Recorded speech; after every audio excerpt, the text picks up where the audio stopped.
nosotros hoy tenemos una nueva clase en este formato de presentación explicada. La idea es que hoy tengamos una clase, nuevamente una clase teórica, una clase que es un tanto densa porque vamos a trabajar dos planos al mismo tiempo. Ahora les voy a avisar, les voy a explicar mejor, pero por un lado el marco conceptual eh, de lo que es nuestro módulo 2 de la asignatura de Historia uno, pero también de lo que denominamos el encuadre de la Segunda Revolución Escolar. Si se remontan al módulo introductorio, recordarán del texto de Escolano. Y también vamos a ir trabajando cuestiones que tienen que ver con el desarrollo histórico de Europa y de América en el siglo XIX, entre 1800 y 1900. Me hubiera gustado hacer una clase más sintética, pero la verdad que son temas densos, es mucho tiempo, es mucha información y temo que tal vez no todos estén o tengan tantos conocimientos históricos como para hacer una clase más al pasar. Entonces, para que nadie se vaya quedando atrás ni nadie pueda no avanzar en la clase, eh, armamos una presentación que sea lo más dinámica posible, que pueda entrar a trabajar cuestiones eh, propias del módulo, pero que también pueda hacerles a ustedes de marco, de guía para la lectura de los textos, que es lo que más nos interesa que puedan aprovechar, de donde más provecho van a sacar. Es decir, esta clase les va a ayudar a ustedes a ir a los textos. Después, sin los textos, sin la lectura de esos textos, hay un montón de cuestiones que no van a poder, como lo que nosotros decimos, digerir, ¿no? Eh, Esto les va a dar como, les pone la mesa. Después están ustedes, sentarse, masticar tranquilos los textos, comer los libros, como decían antes, y digerir todo esto, que es mucho, ¿sí? El título de la presentación que elegí es de la doble revolución a los estados nacionales. Es decir, que esta clase parte o retoma aquello donde se dejó la clase anterior que estuvo a mi cargo, ¿sí? Que trabajamos la doble revolución. Parte de ahí. O sea, empieza el día después, digamos. Pero a su vez retoma todas las cuestiones que Ana fue introduciendo cuando introdujo el marco general del módulo 2 en el encuentro simultáneo que tuvimos el día jueves. Iba a decir presencial porque siempre digo presencial, pero en realidad es simultáneo, del día jueves eh, pasado. Y bueno, a partir de esos conceptos que ya fue, digamos, introduciendo y demás, van a ver cómo se van a ir desglosando ahora a lo largo de este siglo histórico. Les decía, es una clase pesada, es una clase que ustedes pueden elegir mirarla toda de corrido y después ir a los textos o ir mirándola a medida que van haciendo la lectura. Eso verán ustedes. Para mí vale la pena, porque lo hice yo, pero no, vale la pena que se tomen un momento, que se sienten, que le presten atención, que agarren una hoja, un papel, que vayan tomando apuntes, porque yo los voy a ir remitiendo a los textos todo el tiempo, no es que esto es, bueno, después busco dónde está. Voy remitiendo los textos todo el tiempo y después de ahí ustedes avancen con la lectura, ¿sí? Vamos a empezar. Sí, me acompaña el precio. Entonces, este camino que nos lleva de la doble revolución a los estados nacionales o a la conformación de estados nacionales, tanto en Europa como en América, también va a ser el camino para la construcción de los sistemas educativos nacionales, ¿sí? Es aquel que nos va a dejar como legado estos sistemas educativos que, bueno, después en Historia 2 que veremos el siglo XX y todo lo que yo contese hasta llegar al día de hoy, de estar teniendo este tipo de clases con ustedes, con estos medios, de un día para el otro, en el marco de una pandemia mundial. Pero antes de eso, las pandemias existían también, pero la escuela y la educación sistematizada, que es otros términos que vamos a empezar a trabajar ahora, van a nacer en este siglo, en el siglo XIX. Nosotros vimos con la primera revolución escolar que la escuela es un proceso moderno, la escuela como institución. Y a partir de los conceptos que introducía Luz Uriaga, veíamos que la escuela, había habido como un primer momento donde la escuela empieza a constituirse como una institución pública, primero de carácter religioso y luego de a poco secularizada eh, hacia una educación pública, dice Luz Uriaga, estatal. Nosotros ahora vamos a ver el camino que nos va a conducir a una educación nacional y a una educación institucionalizada y sistematizada. Es decir, si la primera revolución escolar nos dejó la institución escuela, la segunda revolución nos va a dejar los sistemas educativos. ¿Qué son los sistemas educativos? Bueno, pues los todos articulados que nosotros tenemos hoy. Un sistema educativo es un conjunto de instituciones entrelazadas, organizadas de manera tal que administran y dan sentido a la educación, pero que también están regladas, normadas. No cualquiera puede trabajar allí. Bueno, un montón de cuestiones que las vamos a ir trabajando también en Historia 2, fundamentalmente. ¿Qué bibliografía? Bueno, nosotros acá vamos a abarcar todo lo que es el apartado A y B del módulo 2, por eso es una clase extensa. Del apartado A, ustedes tienen el texto de Hobsbawm del libro La Era del Capital. La Era del Capital Hobsbawm es el autor que yo tanto le cité en la doble revolución, aunque no lo tenían que leer. Bueno, ahora lo van a leer. Es un autor que por ahí es un poco complejo de leer, pero es muy agradable la lectura. Si le tienen un poco de paciencia, a veces ustedes pueden no tener idea de lo que está remitiendo, porque trabaja por cuestiones de historia, sobre todo de Europa, bastante profundas, pero yo creo que les va a resultar interesante, sobre todo a los que les gusta la historia. Tienen para leer primero el capítulo Naciones y Nacionalismos, que está en el libro La Era del Capital, que es el segundo libro, digamos, de los que él habla la era. Él habla, sus libros que hablan de las eras, está la era de la Revolución, que es entre 1780 por ahí a 1848, la era del capital, que va de 1848 a 1875, después tiene la era del imperio, habla del imperialismo europeo de 1875 a 1914, pero no importa. Eso solamente para remitirlos a Hoffman. En realidad, ustedes ahora tienen para leer el libro La Era del Capital.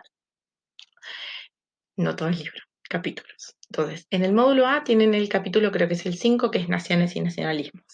Después tienen el texto de Ossenbach-Sauter, de Gabriela Ossenbach-Sauter, sobre los conceptos de Estado y Nación. Ya vamos a volver sobre ello. Y después nos vamos a Argentina, o autores argentinos, mejor dicho, con Tulio Alperindongui, Proyecto y Construcción de una Nación, y Oscar Oslak, La Organización del Estado Argentino. Capítulos del mismo. Por supuesto, no todos los libros. Y en el apartado B, ustedes tienen para leer a Bianchi, ahí van a tener para leer el Imperio Napoleónico y las revoluciones burguesas, si no me equivoco, y la introducción de la era de capital de Hoffmann. Y por último, van a tener a Lobato, los textos de Lobato nuevamente, que ya los leyeron en el módulo 1, para trabajar Argentina. Recomendaciones para la lectura. Si ustedes saben algo de historia, si tienen conocimientos históricos, bueno, sigan y se sienten como que pueden, que vienen bien con esa parte, bueno, entonces léanlos en el orden de lectura que está sugerida. Si ustedes no tienen conocimientos de historia, y esto es algo que, bueno, a ustedes les complejiza o les complica más leer, entonces mi recomendación es que lean primero el módulo B y que después vayan a leer el módulo A. Que hay cosas del módulo B que no van a entender, pero que menos van a entender si van al revés, ¿sí? Entonces, mi recomendación es que lean el módulo B, y después vayan a leer el módulo A. Por ahí, sí, yo lo que haría es Alperín, y sobre todo el texto de Alperín, trabajarlo junto con el de Lobato cuando lleguen a la parte de la Constitución eh, del Estado argentino en Lobato. Pero bueno, eso es otras aclaraciones que vamos a hacer después. Pero sí, me parece que es importante tener algún conocimiento de los procesos históricos como para poder entender mejor algunos conceptos después. ¿Sí? Bueno, vamos. Eh, avanzamos. Como les decía, ahora nos encontramos en el inicio de lo que vamos a conocer o de lo que Escolano Benito va a conceptualizar como la segunda revolución escolar. ¿Qué es lo que nos deja esta segunda revolución escolar? Bueno, básicamente entender a la escuela como un servicio nacional públicamente controlado, es decir, como una atribución de los estados al servicio de las naciones y organizados y administrados por el sistema público o por eh, esos estados. Ya vamos a ver qué queremos decir con eso. La idea de la educación como un derecho en el marco de la definición de los derechos del hombre que está, digamos que parte de la Revolución Francesa, pero que están insertos en el programa del liberalismo, ¿no? La idea de que el hombre es libre, nace libre, nacemos todos iguales y tenemos derecho a la vida. Bueno, el marco de la educación como un derecho más de los sujetos. Y otra de las cuestiones que va a conceptualizar esa segunda revolución escolar es que la escuela y la sociedad civil van a asumir competencias que anteriormente habían estado reservadas a la iglesia, ¿sí?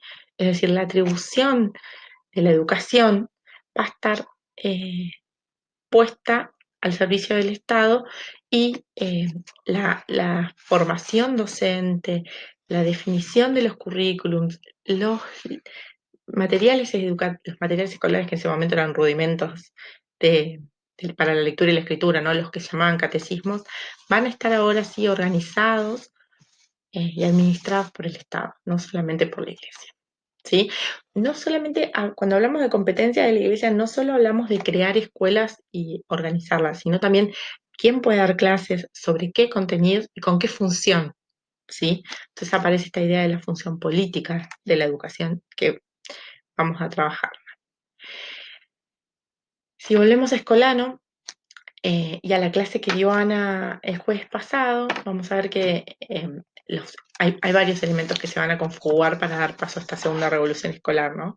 Entonces, por un lado, va a haber transformaciones de tipos sociales y demográficas, ¿no? El crecimiento de las ciudades por el progreso de la industrialización, eh, el aumento de las tasas de natalidad porque hay unas mejoras en las condiciones de vida y también en la esperanza de vida, mejoras en la medicina y demás, sobre todo el tratamiento de las infecciones y el control de algunas enfermedades que habían sido bastante mortales en siglos anteriores y que va a dar paso fundamentalmente y sobre todo lo que tiene que ver con la cuestión digamos, de las normas higienes y demás, al descenso abrupto de la mortalidad infantil.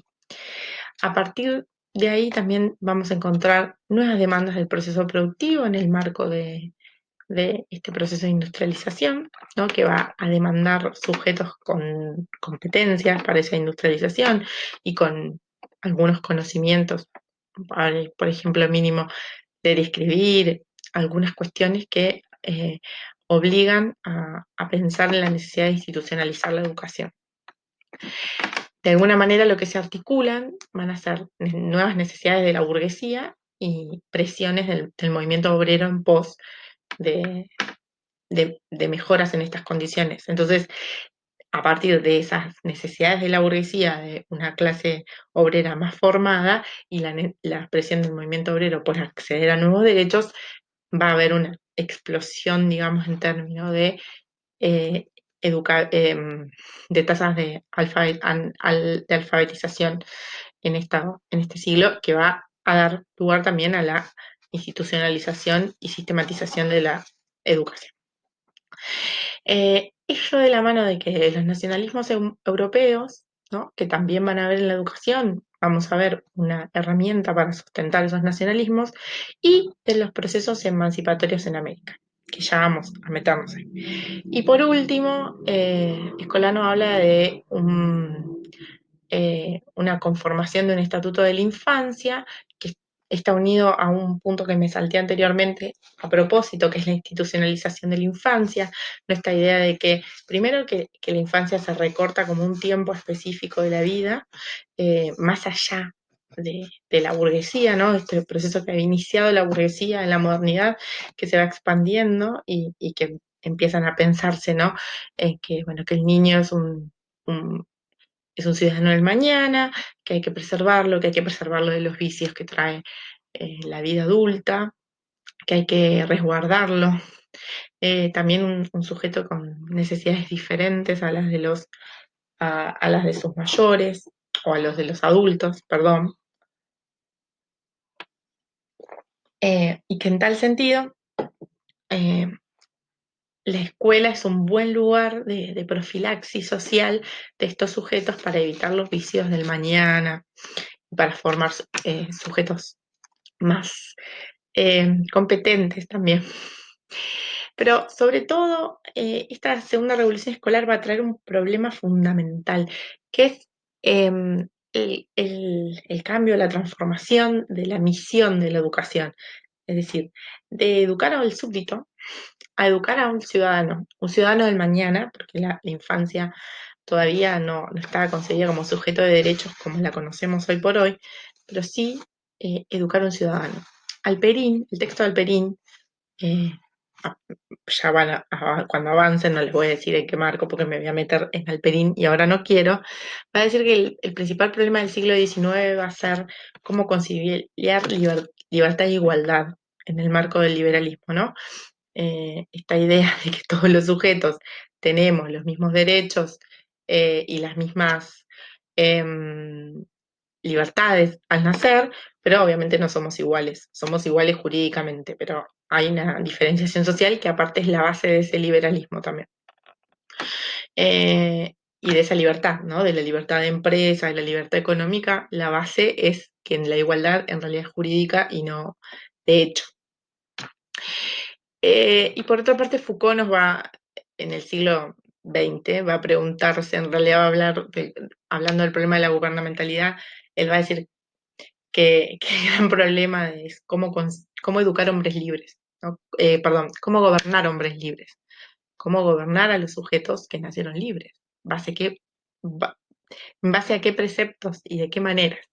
Entonces podríamos pensar que el gran problema educativo de este siglo va a ser cómo y para qué educar hombres libres e iguales, pero solo jurídicamente, ¿no? Entonces, cómo educarlos a través de qué instituciones, cómo segmentar esa educación digamos, conforme se va avanzando en los niveles educativos, y a la vez garantizarla como derecho y, y definirla como un derecho en tanto que, en tanto educación primaria, educación común, educación básica, bueno, son temas que vamos a ir trabajando a lo largo de todas las historias. Pero, digamos, me pareció interesante pensar esta pregunta de la conciliación de la libertad y la igualdad para pensar esta transformación, ¿no? Esta idea de que se educa a un súbdito de un Estado absolutista donde el soberano es el rey, entonces se educa a un súbdito al que en realidad el cual no es libre y no es igual a nadie, más que a sí mismo y a otros de su casta, digamos, de su estamento, pero no al rey. Y la educación del soberano, que en realidad plantea, del ciudadano del soberano, que plantea que el poder reside en el pueblo.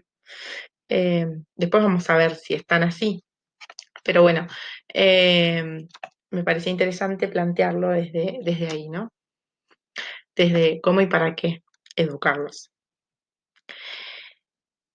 Ahora sí, vamos a avanzar con el marco conceptual, que es lo que ustedes van a encontrar en el módulo A, perdón, en el apartado A. La primera cuestión que nosotros vamos a encontrar acá es que empezamos a hablar de nación, porque estamos en un momento, en un cambio de modelo de Estado, donde, y a partir sobre todo de la Revolución Francesa, vamos a encontrar la redefinición de los fundamentos de esta nación, de este Estado, perdón, que hasta el momento había sido el poder divino y la gracia divina, y el poder de un rey a encontrar otros elementos de unificación y de homogeneización de esa población, que no es la obediencia a un rey, sino una voluntad libre de asociación de los hombres. Entonces, la nación, como un concepto aglutinador, va a empezar a- a surgir de la mano del concepto de Estado, ¿sí? Hodgman, para eso, nos va a introducir un poco eh, en diferenciar, ¿no? Cuáles son los movimientos a favor de la constitución de los estados nacionales y los nacionalismos. Pero hay algo que a mí me parece interesante, una pregunta que él plantea en la primera parte del capítulo que tienen que leer, que dice, bueno, ¿qué es una nación? Un poco lo que dice, sabemos lo que es cuando no nos lo preguntas, pero es difícil de explicarlo rápidamente o tener una respuesta ya armada. Lo que él nos plantea acá es que los estados coincidentes con naciones, es decir, la definición de un estado, ¿no? Nacional, estado nacional, con un, no sé, argentino, estado nacional francés, ¿sí? Eh, los Estados Unidos de América, esa coincidencia entre la nación y el Estado en un mismo sujeto jurídico es un fenómeno reciente, es decir, es un fenómeno del siglo XIX. El problema entonces va a ser, como les decía anteriormente, a partir de qué criterios se van a fundar esos estados. Lo que él plantea es que hay criterios históricos, por ejemplo, ¿no? En España, en el Imperio Austrohúngaro, en varios territorios había un criterio claramente histórico, pero no había eh, una definición como tal. Entonces, hay que apelar a la construcción de una nación. ¿Mm? Ahora vamos a ver. ¿Qué va a decir entonces él? Que va a haber movimientos a favor de construir estados-nación, ¿no? Son movimientos que vienen a posteriori de la Revolución Francesa y sobre todo luego de todas las guerras de la Revolución Francesa que ya lo vamos a ver en unos minutos, pero que van a desencadenar, que va a desencadenar también la expansión imperialista de Napoleón, ¿no? Nosotros en la clase de la doble revolución, a la Revolución Francesa la dejamos cuando Napoleón ascendía al poder, tomaba el poder, era designado al mando de Francia. Bueno, ahora vamos a empezar desde ahí. Entonces, ese proceso que culminó, ¿no? Cuando la expansión napoleónica se, se terminó y Napoleón fue finalmente derrocado, va a traer consigo, y vamos a ver por qué, movimientos a favor de la construcción de un Estado-nación. Pero luego esos movimientos a favor de un Estado-nación van a evolucionar hacia el nacionalismo.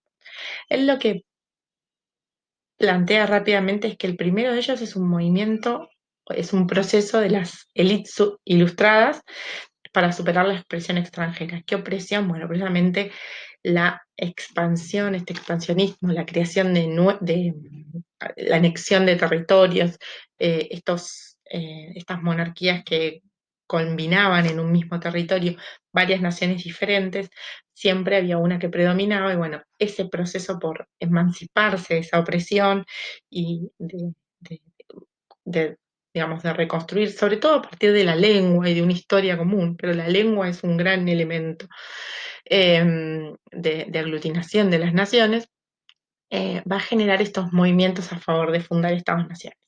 En cambio, los movimientos nacionalistas van a ser movimientos más radicales, democráticos y revolucionarios. ¿Sí? Van a ser movimientos que van a ir más hacia la raíz de la cuestión, por eso más radicales, y que junto con la conformación de Estados-naciones van a plantear procesos democráticos, la ampliación de derechos, el sufragio, el republicanismo, y como tales van a ser revolucionarios.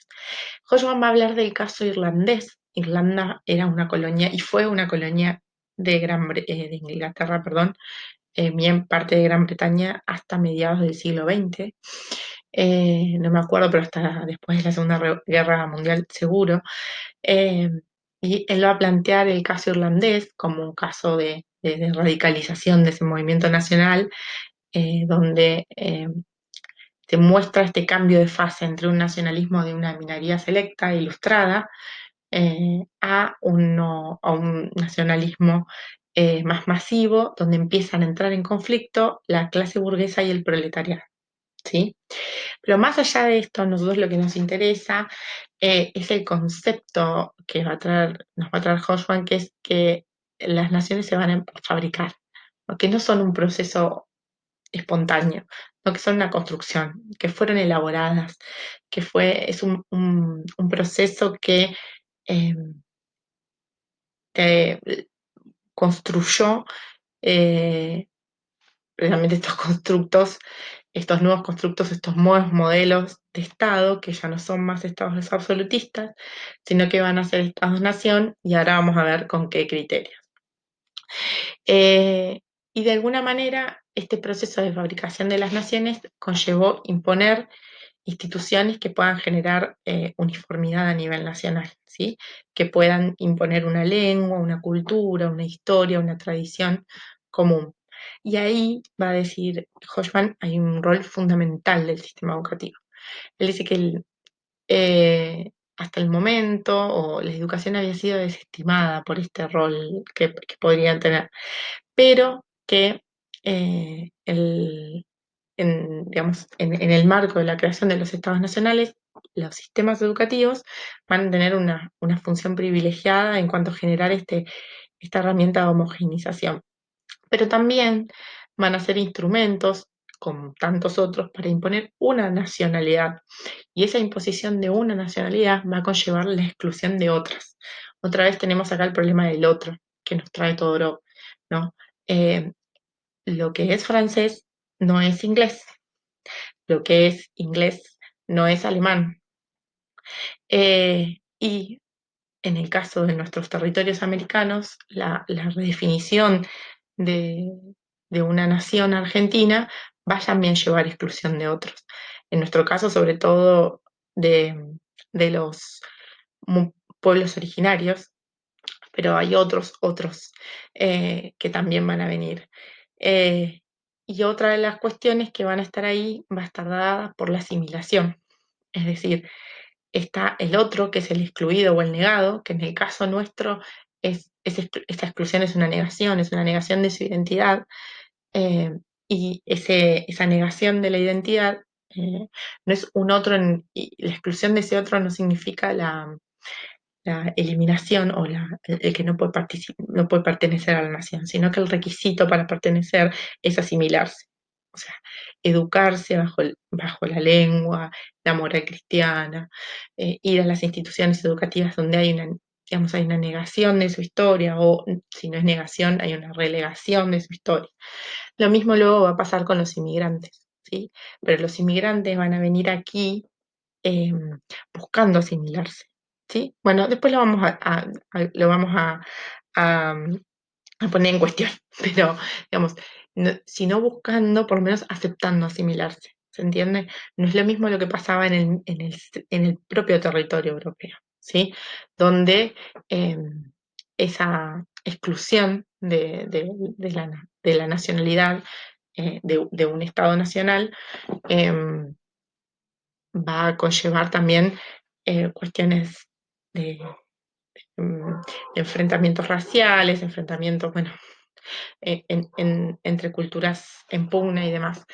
Es algo muy extenso de trabajar, pero como para que tengamos en cuenta lo fundamental que nos tiene que quedar en claro, que este es un proceso que se construye en Europa y se construye en América. Va a haber diferencias entre cómo se construye, claramente va a haber diferencias. Y vamos a trabajar algunas de ellas. En base a esto, Offenbach nos va a permitir pensar algunas cuestiones que tienen que ver que nosotros estamos asistiendo acá al pasaje de un Estado absolutista a un Estado liberal. ¿Por qué un Estado liberal? Porque está basado bajo los principios del liberalismo, específicamente en su vertiente filosófica, si queremos, y política, económica, más que política, quiero decir, filosófica y económica, no tanto política porque la igualdad de sufragio y demás todavía estaba lejos de acontecer. Pero sí la idea de que cada sujeto nace libre hay libertad de empresa, hay igualdad ante la ley y demás. Ossenbach va a decir que este pasaje va a estar dado bajo el modelo de Estado-Nación, ¿sí? Ese es el modelo que va a regir este momento. La idea de que el Estado y la Nación coexistan en una misma unidad política y que precisamente esa nación es una ha sido fabricada y va a estar de la mano de la construcción de lo que ya nos decía Hochmann, un aparato estatal al servicio de la homogeneización. Y acá va a aparecer el concepto de instrucción pública, ¿no? La idea de la educación como un agente nacionalizador para la integración y el control social. Y algo muy interesante que nos va a plantear Ossenbach va a ser en esta disyuntiva entre que nos plantea el Luxuriaga entre un Estado, perdón, entre una educación pública estatal, una educación pública religiosa y una educación pública estatal. Lo que va a decir Gabriela Ossenbach es que no es la dimensión estatal lo que las diferencia, porque en tanto en una como en otra va a haber educación del Estado. El criterio que los diferencia es la idea de educación estamental, va a decir él, por una educación nacional. ¿Qué significa? Eh, digamos, Lusuriaga va a hablar de una educación pública religiosa, una educación pública estatal y una educación pública nacional. Lo que va a decir Gabriela Ossenbach es que entre la educación pública estatal y la educación pública nacional, la diferencia no está ahí, no está en el Estado, porque el Estado va a estar presente en una y en otra.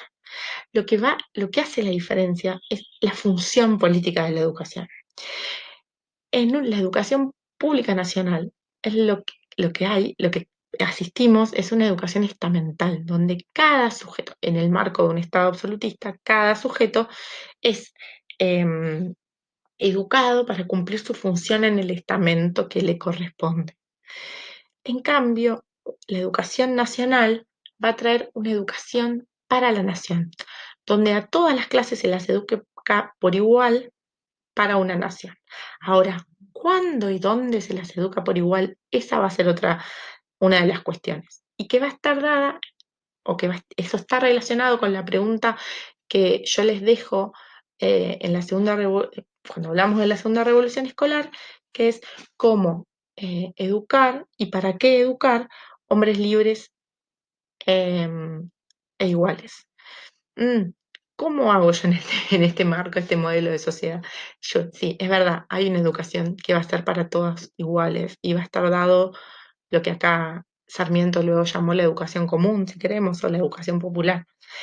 Pero también la educación va a ser un factor de diferenciación y de segmentación social y, y eso lo vamos a analizar, lo van a analizar más, sobre todo eh, cuando trabajen lo estrictamente educativo en las próximas clases. Ahora, ¿cómo ello se va a relacionar con el proceso argentino o hasta dónde se va a relacionar y hasta dónde se va a diferenciar?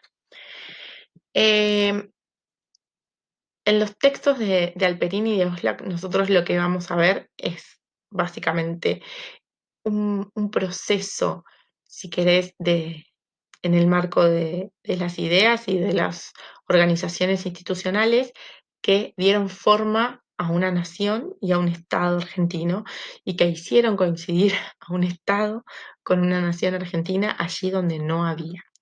Em, Alperín va a hablar de los debates que van a generar una república posible, ¿no? Que va a ser debates que se van a dar eh, luego de las guerras de independencia y que fundamentalmente van a estar encarnados por lo que se llamó la generación del 37, o sea, de 1837, que son pues una generación que se llama así a un conjunto de hombres de la élite ilustrada, fundamentalmente de Buenos Aires, que estaba enfrentada a la élite económica y política que apoyaba al federalismo rosista, ¿no? Y que pensaba, a diferencia de esa élite económica donde todavía prevalecían resabios del colonialismo, de la colonia, mejor dicho, y de esa mirada hispanoamericana, em, que era necesario pensar en la conformación de un Estado-nación moderno y que había que avanzar en ello, ¿no? Em, del texto de Alperín, lo que más nos interesa a nosotros o lo que más nos va a, a llevar después a nuestro objeto es el debate entre Alberti y Sarmiento. Nosotros le llamamos este momento, si bien el debate de la generación del 37 es un debate de liberales conservadores, decimos nosotros no, hay una élite, si se quiere, ilustrada, que va a estar a favor de las ideas del liberalismo, y después una élite económico-política que va a ser más conservadora, más tendiente a digamos, este resabio colonial que todavía teníamos, bueno, lo, lo teníamos es una manera de decir, pero que existía en ese momento.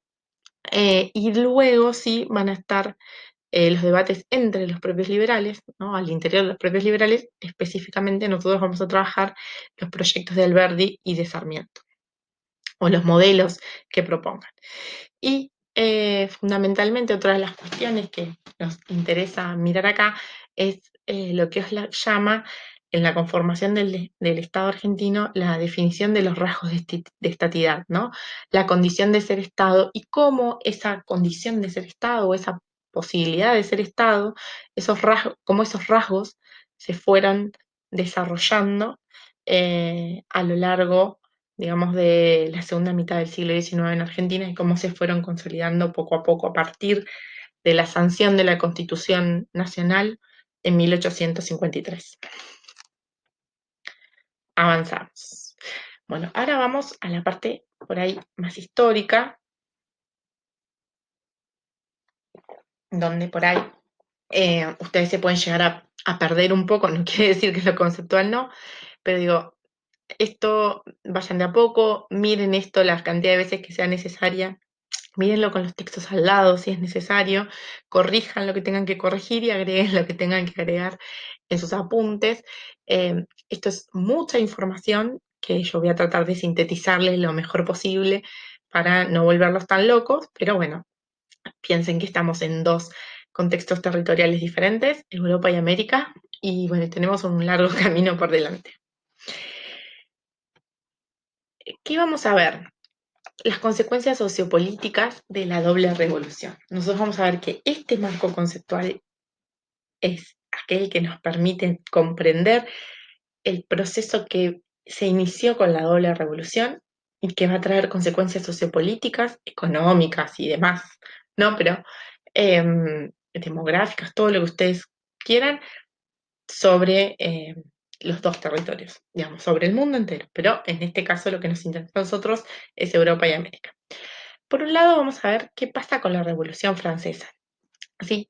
La Revolución Francesa nos va llevando a dos procesos, y después yo les voy a explicar por qué. La redefinición de Europa y de las fronteras europeas y la emancipación americana. ¿Qué vamos a ver en Europa? Bueno, nosotros, yo acá les armé una línea de tiempo muy rudimentaria, que ni siquiera está bien a escala, pero que va desde 1799, que es donde dejamos nosotros la revolución, la clase anterior, hasta 1815, que es la caída de Napoleón y la reorganización del mapa de Europa. ¿Qué tenemos entonces acá? En 1799, Napoleón asume el trono de Francia. Napoleón era un general del ejército francés, un general victorioso, había comandado la expedición a Egipto, ¿no? La expedición francesa que había tratado de tomar Egipto. Y ustedes se dirán, ¿por qué Egipto? Porque, bueno, como les va a contar Susana Bianchi, gran parte de estas guerras y de este expansionismo de la Revolución Francesa también era una disputa de poder entre Francia y Gran Bretaña que está acá, que es su archienemigo hasta el día de hoy, aunque siempre les ha tocado ser aliados en las guerras mundiales. Y Egipto, precisamente como colonia inglesa, era una fuente de riqueza muy importante para la corona británica. Por lo tanto, esa expansión al Egipto tenía un carácter bastante épico. Esta foto, este es Napoleón, para que se lo ubiquen. La Revolución Francesa se había expandido en las guerras que habían llevado post-revolución, digamos, a la reacción de las monarquías europeas a este proceso revolucionario que intentaba instaurar las repúblicas y terminar con la monarquía. Eh, la- el- Les estoy haciendo un repaso de lo que vimos, ¿no? El avance de estas guerras había estado dado entonces digamos, por la solidaridad de las monarquías contra la monarquía francesa que había sido derrocada por por la revolución. Pero quien realmente estaba ganando estas guerras era Francia y como pueden ver, Francia tenía un territorio que va, es- acá ustedes ven Bruselas, Bruselas es la capital de Bélgica, hoy es un país independiente, pero bueno, en este momento estaba anexado a Francia.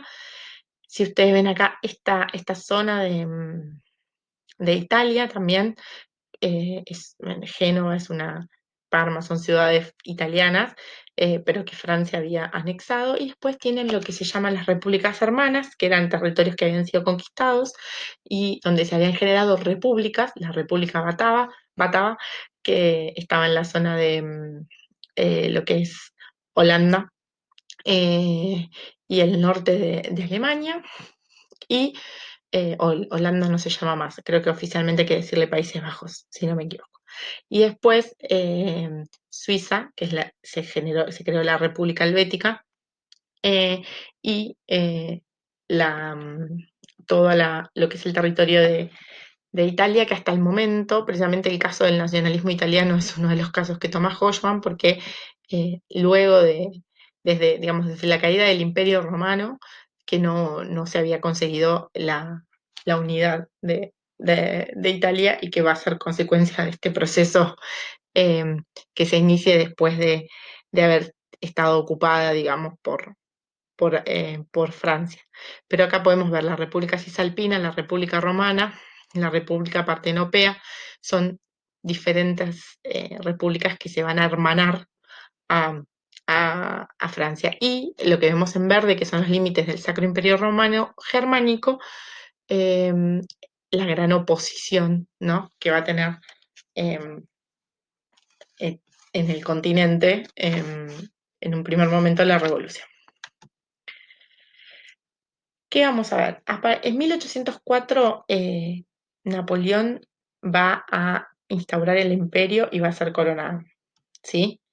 Este cuadro, que la imagen la verdad que está bastante fea, muy pixelada, es un cuadro mucho más amplio, es un cuadro monstruoso que tiene más de 6 metros de largo, es la coronación de Napoleón, pero en realidad si ustedes ven la imagen, que está muy fea, en realidad acá está el Papa, que está avalando, ¿no? Fue un acuerdo de Napoleón con el Papa, está avalando la coronación, ya lo han coronado emperador a, a Napoleón, que no tiene una corona de rey, sino una corona de laureles, que es algo interesante, ¿no? El simbolismo de las imágenes tiene que ver con hasta dónde renegaba de la Iglesia Católica y de las monarquías y hasta dónde estaba construyendo algo nuevo.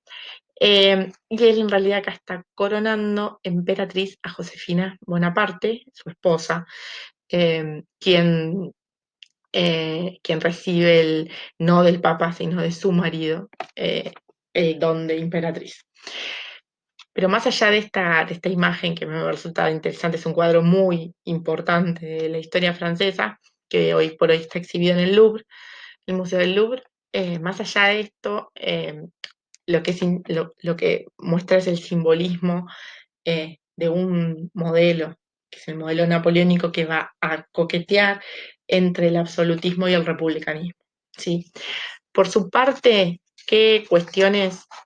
Yo acá tengo machetitos, ven que yo miro para abajo, pues voy teniendo machetitos porque se imaginarán que todo esto de memoria me cuesta.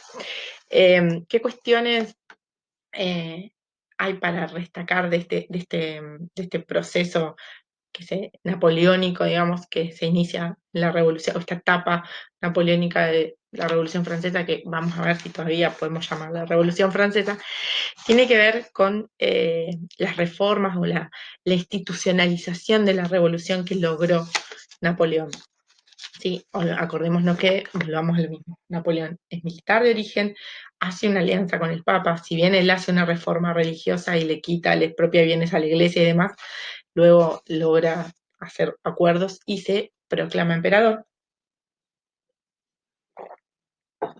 y le pide al Papa que lo corone emperador o lo consagre. Esa es la consagración. No, no se habla de coronación, sino la consagración.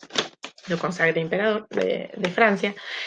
Él llevó adelante una serie de reformas modernas, ¿no? De modernización y de instauración y de limitación del Estado francés en sentido de institucionalizar algunos principios que habían sido impuestos por la Revolución Francesa.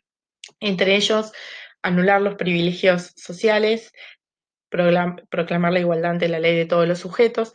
Esto es una imagen que pongo de ejemplo es del Código Civil francés, que es el Código Napoleónico, que es como la base del derecho jurídico civil moderno, eh, y que digamos, sienta las bases de la idea de una república, o mejor dicho, no de una república, perdón, de un Estado, quiero decir, moderno, la promulgación del primer cónsul, ¿no?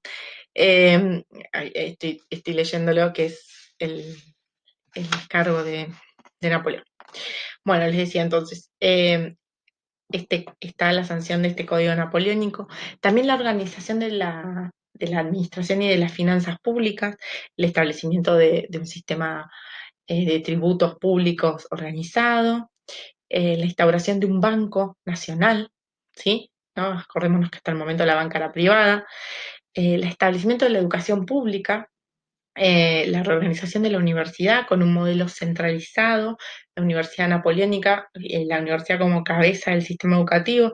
Algunas de estas cuestiones estaría bueno que revisen el texto de Rodríguez de Castro para que vayan a ver, Gómez Rodríguez de Castro, creo que es el apellido, mejor dicho, que vayan a ver alguno de las del modelo de Condorcet, perdón, no me salía Condorcet, del modelo educativo que digamos que le planteó la Revolución Condorcet, algunas cuestiones, no todas. También creó liceos, ¿no? Los liceos como lo que nosotros llamaríamos educación secundaria, pero en realidad tenía como función de formar a los estamentos medios, sobre todo una masa de funcionarios, porque lo que va a establecer es institucionalizar la carrera de funcionario público, ¿no? Que es algo importante también. Eh, bueno, lo de la expropiación de los bienes de la iglesia ya lo dijimos, y de impulsar la educación pública, fundamentalmente, esta es una educación pública en un sentido, si se quiere, estatal, sí, nacional. Vamos a verlo después. O sea, vamos a ir trabajándolo. Pero bueno, básicamente, todo este expansionismo eh, de, digamos, de la Revolución Francesa a través del imperialismo de Napoleón, luego va a traer la instauración de un imperio francés y de un imperio francés que va a llegar hasta, si ustedes ven aquí, va a llegar hasta Dinamarca y va a ocupar gran parte de, de Italia, y a su vez va a tener estados que van a depender completamente de Francia, como va a ser España, eh, que va a tener, donde el rey Fernando VII va a estar preso y va a depender entonces del protectorado francés. Eh, la Conferencia del Rin, el Reino de Italia, el Reino de Nápoles, bueno, todos reinos, no, el Gran Ducado de Varsovia en Polonia, y el Reino de Dinamarca, Austria, el Imperio de Austria y el Imperio ruso van a ser estados aliados de Napoleón. ¿Qué va a ser esta expansión? Básicamente, vuelvo a lo que planteaba, lo que van a encontrar en el texto de Bianchi.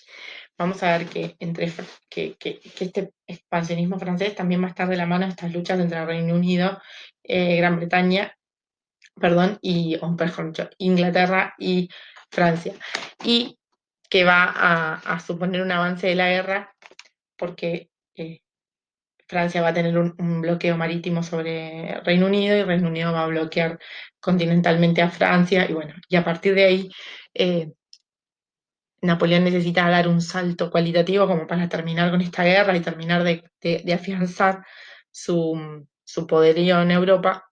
Entonces decide invadir Rusia, que primeramente en un estado aliado, pero que, digamos, también es una monarquía absolutista gobernada por un zar, que si bien era aliado de él, él necesitaba dar ese golpe de, digamos, como terminal a la guerra. La invasión de Rusia, fundamentalmente, va a ser, va a ser imposible. En primer lugar, porque los rusos van a llevar una política, lo que se llama de tierra arrasada. Cuando él logra avanzar sobre Moscú, va a encontrar una Moscú incendiada, donde las tropas y la población se fueron, pero primero incendiaron y destruyeron todo lo que le pudiera servir para aprovisionarse. Y a su vez, esta campaña que los llevó a, a Napoleón a buscar, a meterse más adentro del territorio ruso, ¿no? Tuvo que ir a buscar a esas tropas para combatir, lo llevó a encontrarse con el principal enemigo que fue el invierno ruso. El invierno ruso, un invierno muy áspero, digamos, lo debilitó el ejército, el diezmó a sus mejores tropas que no estaban preparadas para ese frío y finalmente se tiene que retirar de Rusia y el no poder conquistar Rusia lo debilita institucionalmente hacia adentro de Francia. Finalmente Napoleón va a ser encarcelado y luego, aunque él va a poder volver, va a haber una restauración conservadora, aunque él luego va a poder volver, va a lograr escaparse de su prisión y volver al poder, va a durar 100 días nada más y va a ser derrotado en lo que se conoce como la batalla de Waterloo. eh, y se va a dar por cerrado este proceso imperial francés. ¿Qué va a llevar la caída de Napoleón? Va a llevar a la reorganización de Europa. ¿Sí? En 1815, cuando finalmente Napoleón es vencido en la batalla de Waterloo, Europa va a tener fronteras totalmente diferentes. Un año antes, en 1914, se va a llevar adelante, vuelvo a ver si lo pueden ver, bueno, no me quedó, pero Congreso de Viena. ¿Qué fue el Congreso o Conferencia de Viena? Fue un encuentro de diplomáticos europeos donde lo que hicieron fue dividirse Europa. Vuelvo un poquito para atrás, como para que tengan una idea. Nosotros estamos en un momento donde hay repúblicas o sea, primero hay un montón de territorios bajo control francés, como Holanda, eh, perdón, parte de Alemania, Holanda y Bélgica. Yo señalo la pantalla, en realidad tengo que ir con el clic. Parte de Alemania, Países Bajos, Bélgica, gran parte de Italia. Más allá de que aquí hay territorios que están diferenciados o aglutinados bajo criterios imperialistas y no criterios nacionales, ¿no? Es decir, aquí Viena, esto es Austria, pero acá también Berlín, que es, hoy por hoy es Alemania. Esto es lo que nosotros decimos las repúblicas bálticas, Letonia, Lituania, Estonia. Algunas estaban en manos del Reino de Prusia, otros del Imperio Ruso, y acá vemos que Austria llega hasta los Balcanes. Esto de acá es Grecia, Turquía, y acá están las provincias balcánicas, lo que nosotros conocemos hoy por hoy como los Balcanes. Bueno, para que tengan una idea, estos territorios aglutinaban un montón de poblaciones con distintas lenguas, culturas, creencias y demás. Entonces, la derrota en Rusia lo que nos va a llevar es a una reorganización de Europa. Y esa reorganización de Europa va a ser un acuerdo en tres monarquías. El Congreso de Viena va a ser un encuentro de monárquicos o de las monarquías a través de sus representantes diplomáticos, cuyo objetivo fundamental va a ser establecer el principio monárquico de legitimidad sobre los territorios, es decir, una restauración, si se quiere, absolutista, los territorios deben ser gobernados por monarquías, y esas monarquías tienen que tener un cierto equilibrio de poder, de manera de que ninguna quede con demasiada superioridad por otra, porque en realidad lo que va a primar es el principio de solidaridad monárquica. Hay que evitar un nuevo Napoleón y hay que evitar una nueva Revolución Francesa. En este caso, digamos, ese principio de solidaridad lo que expresa es que el enemigo de una monarquía no debe ser otra monarquía.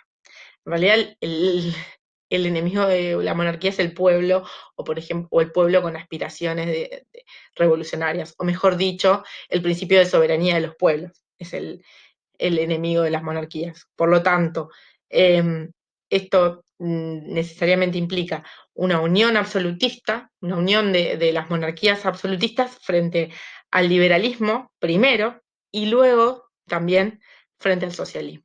Ya lo vamos a ver, no se vuelvan locos. Pero estos me gustaron estas caricaturas porque siempre digamos, expresan bien. La de abajo, lo que podemos ver en, ¿no?, esta idea de los generales y de los diplomáticos, con un mapa tridimensional, eso es lo que me gusta, y abajo, algunas repúblicas abajo, otras arriba, algunas sosteniendo, digamos, el mapa, y otras repartiéndoselo, y otras con un rol más secundario.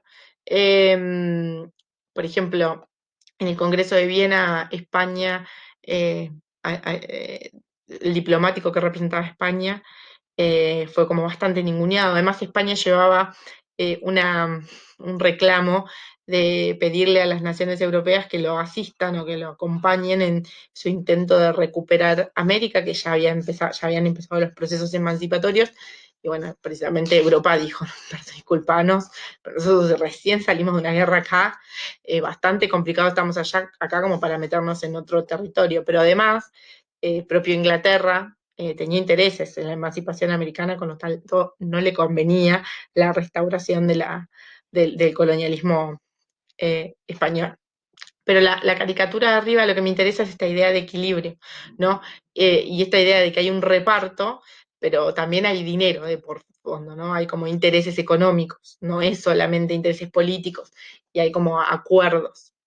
Eh, esta conferencia, entonces, les decía, se llevó adelante entre el septiembre de 1814 y junio de 1815. Y lo que vamos a ver es una reorganización del territorio europeo. Vamos a ver la restauración del Reino de España, del Reino de Portugal, Francia como un reino, los Países Bajos y van a tener va a ser el Reino de los Países Bajos, perdón, que va a incluir a Bélgica junto con con los Países Bajos, o sea, el territorio belga va a ser anexado a lo que es Holanda, como le decimos generalmente nosotros. Prusia va a tener un reino ahí un poco extraño. Eh, Suiza ya va a ser diferenciada como como una república independiente, república como un territorio independiente. Y bueno, después tenemos los territorios de la iglesia, ¿no? Que incluye a Roma y los territorios de alrededor, el imperio austrohúngaro, y el imperio ruso, además del imperio otomano, que va a estar aquí en lo que es los Balcanes y Turquía, perdón. Eh, pero ¿qué queremos ver? Bueno, primero, ¿qué era lo que de intención de ver? Por un lado, la fragmentación de la vuelta de la fragmentación de este continente, y los distintos criterios de agrupamiento, pero sobre todo, por la cantidad de veces que aparecen las palabras imperio y reino, la restauración monárquica y absolutista en Europa. Ahora bien, ¿qué pasa con la emancipación americana? ¿Por qué yo lo pongo aquí? Bueno, vamos a rápidamente, digamos, y burdamente, podemos decir que la Revolución Francesa también trajo como consecuencia la emancipación americana. Por un lado, por las propias ideas revolucionarias, ¿no?, que encarnaron algunos padres de nuestra revolución, sobre todo los más radicales, como Belgrano, Castelli, Mariano Moreno luego. Pero además tuvo, eh, digamos, una ligación directa, porque un poco el desencadenamiento, perdón, el desenlace de la Revolución de Mayo de 1810 estuvo dada por la prisión de Fernando VII en manos de Napoleón, y por, digamos, la pérdida de legitimidad del poder virreinal en el territorio. Si bien la Junta que se estableció, mejor dicho, Mayo fue un intento, Mayo de 1810 no fue un intento de, o para algunos sí, pero para otros no, de independizarse de Europa, sí fue un intento de establecer un gobierno patrio eh, que pudiera mediar directamente con la corona y abolir algunas instituciones coloniales como la figura del virrey.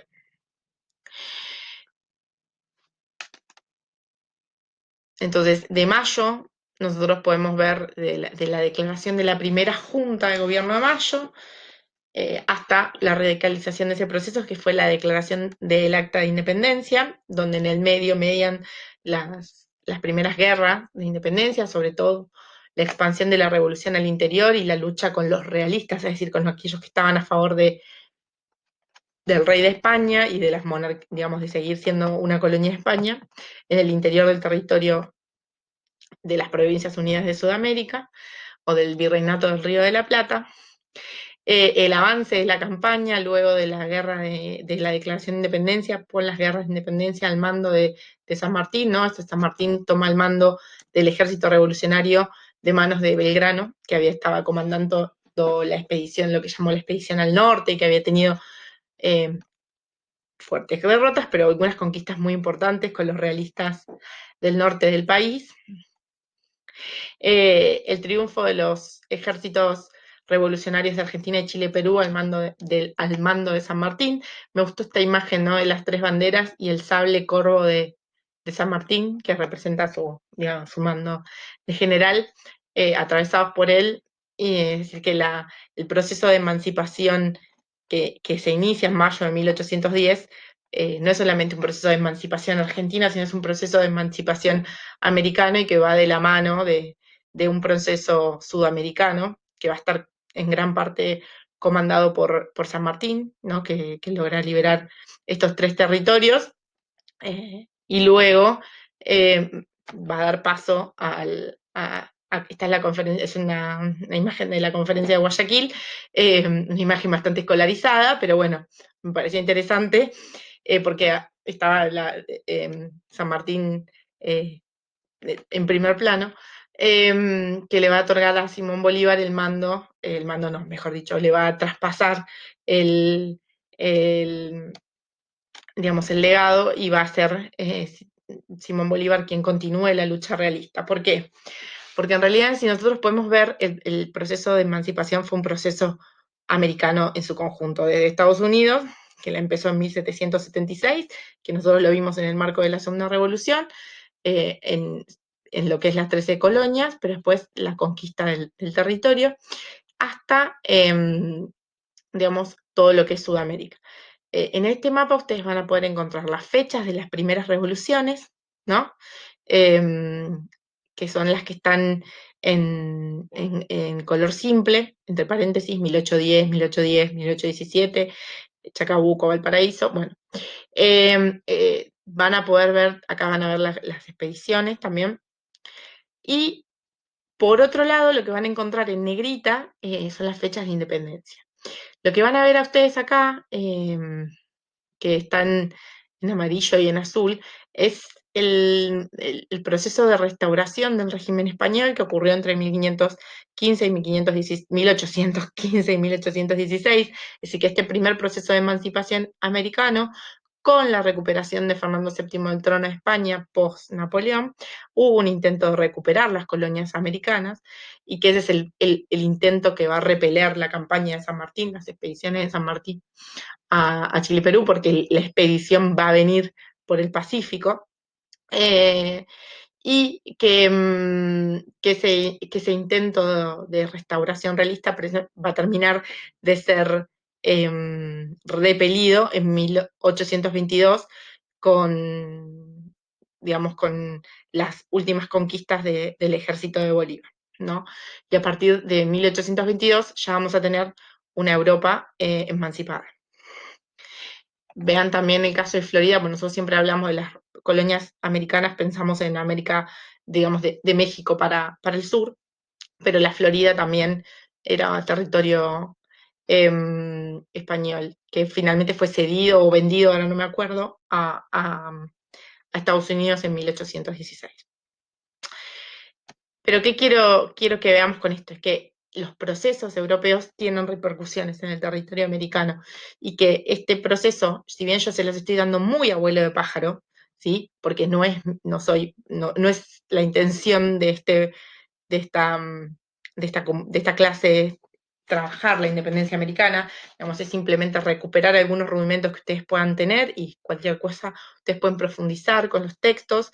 Tienen el texto de Lobato, pero tampoco es digamos, si les interesa y tienen más conocimientos, no se queden ahí, vayan a buscar más. Pero esto como para que ustedes entiendan un poco el marco general de lo que son las consecuencias directas digamos, de la expansión napoleónica y luego de la caída de Napoleón en, en Argentina y en Europa y en América. Y seguimos avanzando hasta llegar a la era, digamos, post-revolución francesa. Nosotros lo que vamos a ver, que por eso Hodgman no titula la era de la revolución, es porque no terminan con la doble revolución, sino que va a haber un ciclo de lo que se llaman las revoluciones burguesas, que va a haber fundamentalmente dos momentos revolucionarios, el de 1830, que va a empezar en Francia, pero va a repercutir en Bélgica sobre todo, que era un estado que estaba subsumido al reino de los Países Bajos, o sea, Holanda, y tendría que recordar, ahora no recuerdo bien los otros territorios, pero las revoluciones de 1830 son una reacción digamos, de los pueblos, o sobre todo de la burguesía, frente a la reacción conservadora y absolutista que le siguió a la derrota de Napoleón, esto que veíamos post-Congreso de Viena. ¿No? La pérdida de los derechos conquistados, la reacción eh, antiliberal, si se quiere, que dio por resultado eh, la consolidación del liberalismo y del nacionalismo como procesos coincidentes, ¿no? Esta idea por instaurar estados liberales que se fundamenten en el principio de nacionalismo, de nación, perdón, que a su vez estaba ligada a la idea de pueblo, ¿no? De soberanía de ese pueblo. Esta imagen que ustedes tienen ahí a la derecha es una alegoría digamos, de la constitución de la bandera de Francia, de la bandera de la revolución, que es la bandera blanca con el logo de la revolución, a una bandera que se va fundiendo con el cielo y que se mancha de sangre hasta ser la bandera tricolor de Francia hoy por hoy. Y después el proceso que es conocido como la primavera de los pueblos, que ya es un proceso más expandido de Europa, donde es eso que planteaba Hodgman, la profundización o la radicalización de los procesos de nacionalistas, ya es un proceso que digamos, a la reivindicación de los principios del nacionalismo le suma la democracia y el socialismo, ¿sí?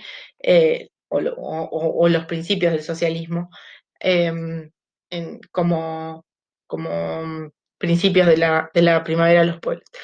Este momento fue un momento de expansión de las revoluciones en el territorio, ahora lo vamos a ver, pero lo que vamos a ver es el enfrentamiento entre un ideal de república social, ¿no? Con un aumento de los derechos, con igualdad, con, digamos, ya una idea de organización de la clase obrera, de ganar terreno frente a la burguesía, y la reacción burguesa, o sea, vamos por partes. A esta república social se le va a contraponer la república liberal, ¿sí?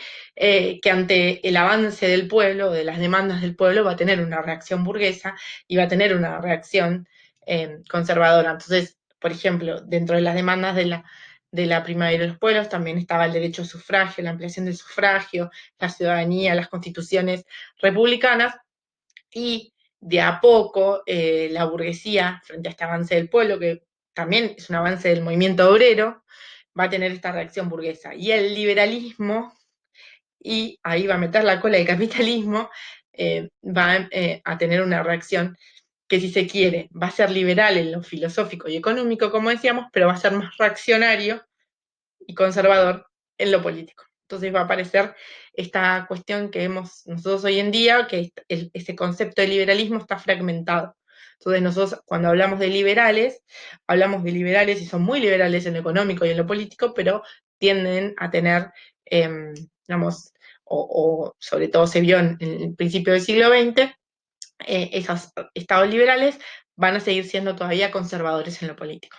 Y el caso argentino no va a ser la excepción. Y acá, bueno, acá estaba el cuadro de la que les decía, ¿no? Esta alegoría de cómo se constituye la Revolución Francesa.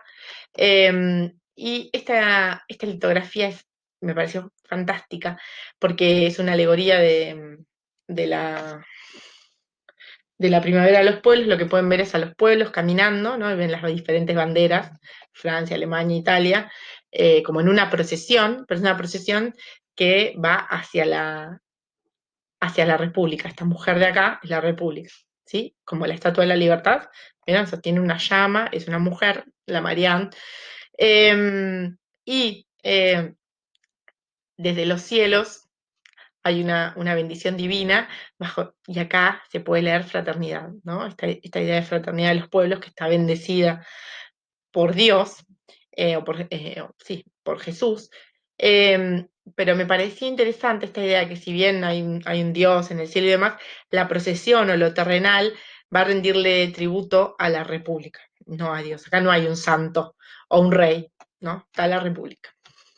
Esta idea de que la divinidad ahora va en la República. Y acá tenemos un mapa donde podemos ver los levantamientos o los alzamientos que les planteaba recién. Bueno, acá están también algunos de la década del 20, la década del 30, como les decía, París, Bélgica, Leipzig, si no me equivoco, y Módena, en Italia. Y después ya podemos ver todas las estrellas, son los alzamientos revolucionarios de 1848, y lo que vemos con las rayitas son los países que vieron afectados sus territorios y en realidad sus sistemas institucionales por la revolución del 48, que si bien es una revolución que fracasa, es una revolución burguesa, o sea, que la inician los burgueses, pero que rápidamente se vuelve conservadora frente a estas demandas del pueblo digamos, que intenta incluir. Nosotros cuando trabajamos la doble revolución habíamos dicho que a lo largo del siglo XIX la burguesía va a ir a buscar al proletariado. Cuando decíamos que todavía no estaban constituidas como clases antagónicas la burguesía y el proletariado, como los plantea Marx, decíamos, la burguesía va a llamar a la clase trabajadora para ir en contra de la aristocracia. O sea, va a haber una unificación de eso.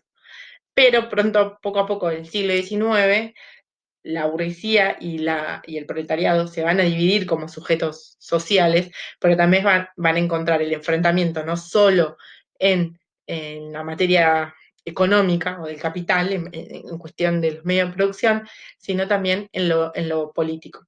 Y ese enfrentamiento en lo político va a estar dado por esta, digamos,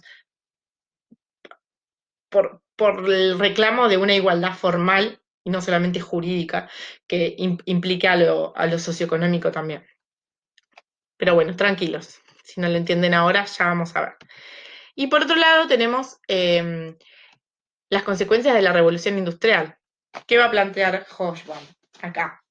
Él va a plantear que después de la revolución de 1848 y digamos, del fracaso de esa revolución, lo que va a quedar claro es que de aquel proceso iniciado en la doble revolución, la que va a triunfar va a ser la revolución industrial. Porque eh, digamos, la revolución francesa, los principios de la revolución francesa ya van a estar por lo menos aplacados, y va a haber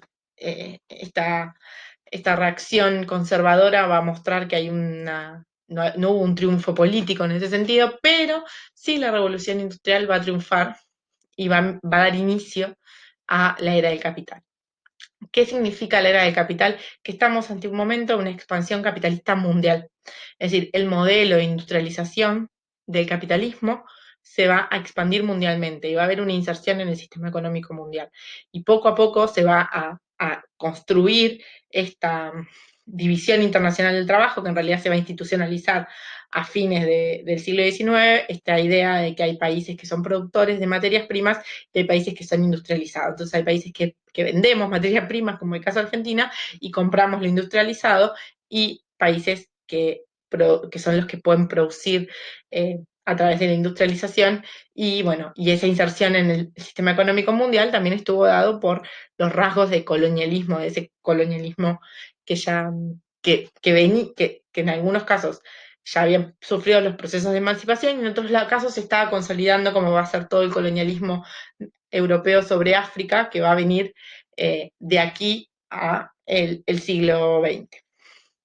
Y lo que vamos a ver también es que va a haber acá la imagen que les acompañaba era esta idea también, perdón, de que la expansión del capitalismo es la expansión del progreso, ¿no? Y que el capitalismo trae progreso, bienestar, ¿no? Para todos los sujetos. Pero de alguna manera lo que va a traernos también es un incremento de las contradicciones entre el capital y el trabajo, entre los factores de producción y la aparición del movimiento obrero.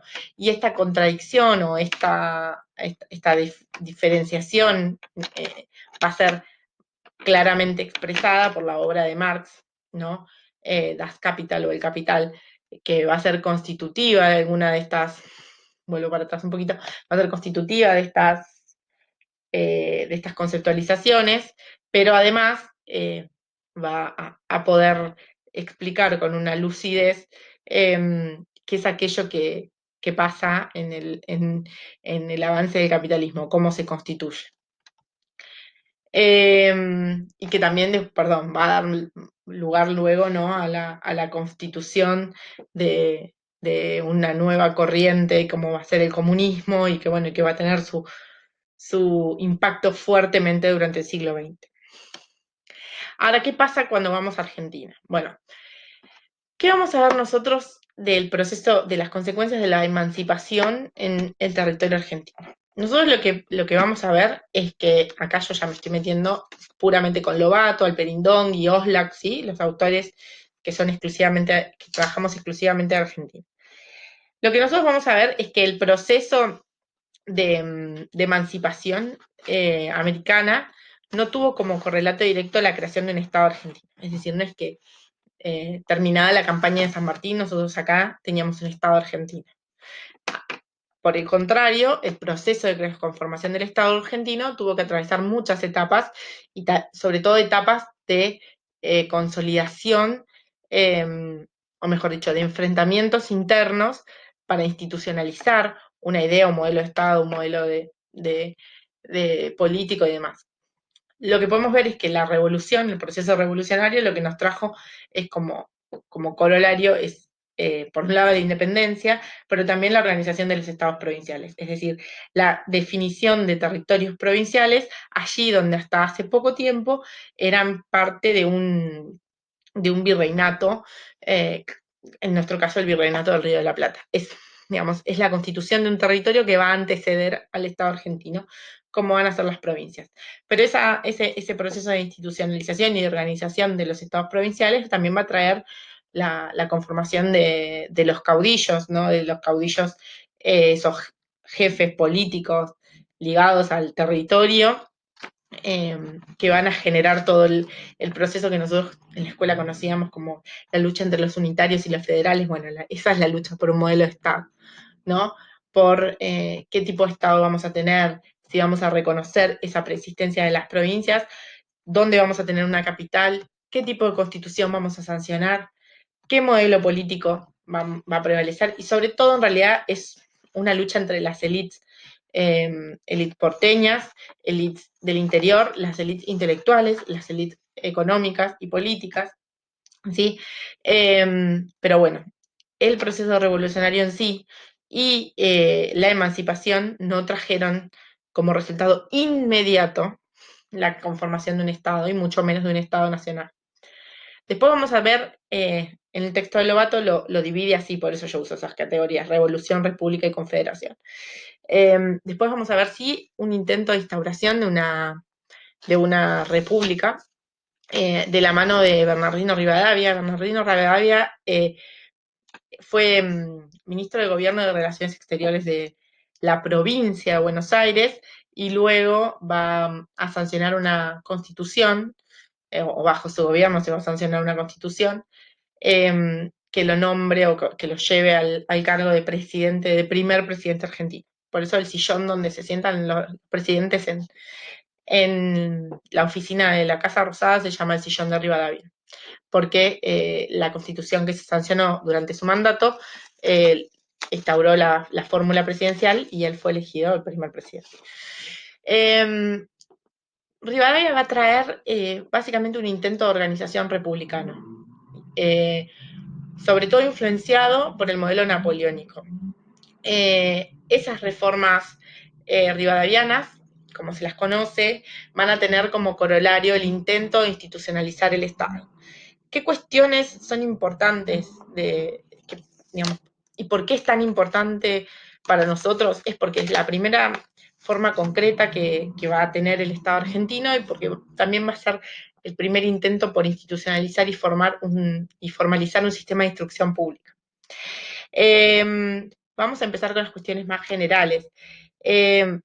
Rivadavia, en primer lugar, le intentó dar forma al Estado argentino, bueno, como ya les dije, sancionando una constitución que fue unitaria, es decir, que puso el centro del poder en manos de un presidente y de un presidente, digamos, y sin la existencia o no reconociendo la existencia de las provincias y de los gobiernos provinciales.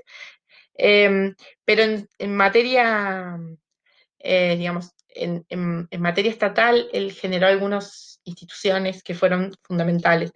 Por un lado, la creación de organismos estatales como los archivos, los registros de topografía. Él intentó la construcción del puerto de Buenos Aires a través de el empréstito conocido, el préstamo de la Baring Brothers, poniendo en garantía tierras fiscales, consiguió un préstamo de la banca internacional, es decir, para la construcción del puerto de Buenos Aires y la mejora, pero, como les decía, entre las cuestiones que nos interesan a nosotros están las reformas de la Iglesia Católica, incautó bienes de la Iglesia, expropió bienes de la Iglesia igual que Napoleón, suprimió algunas instituciones religiosas como el diezmo, el control de los conventos. A partir de todas estas acciones, él no solamente limitaba el poder de la Iglesia, sino que lo subsumía al poder del Estado Nacional, sin que existiera todavía el Estado Nacional, vamos a poner al poder del Estado, y en ese marco también se dio la expansión educativa. Una de las cuestiones fundamentales que vamos a ver en este periodo es la creación de la Universidad de Buenos Aires. ¿Se acuerdan? Nosotros habíamos visto que hasta el momento había una sola universidad en el territorio argentino que había sido fundada por la Orden Jesuítica en el 1600, en el siglo XVII, y acá Napoleón iba a decir, porque en realidad Rivadavia va a crear la Universidad de Buenos Aires bajo el modelo Universidad Napoleónico. A su vez, el Colegio de San Carlos lo va a transformar en el Colegio de Ciencias Morales, es decir, sobre la misma institución, que como vieron con Ana el jueves, después va a ser el Colegio Nacional Buenos Aires, ¿no? Y que venía del viejo Colegio de San Ignacio, ¿no? Esta resignificación de las marcas de un mismo espacio. Y va a tener el primer gran expansión de la educación de primeras letras a través de la creación de estas escuelas por parte del Estado, de la mano de un sistema de enseñanza que él va a traer sobre todo de Inglaterra, porque es un sistema que fue concebido dentro del protestantismo, digamos, de los estados protestantes, de Inglaterra, de los estados, no, perdón, de sociedades protestantes.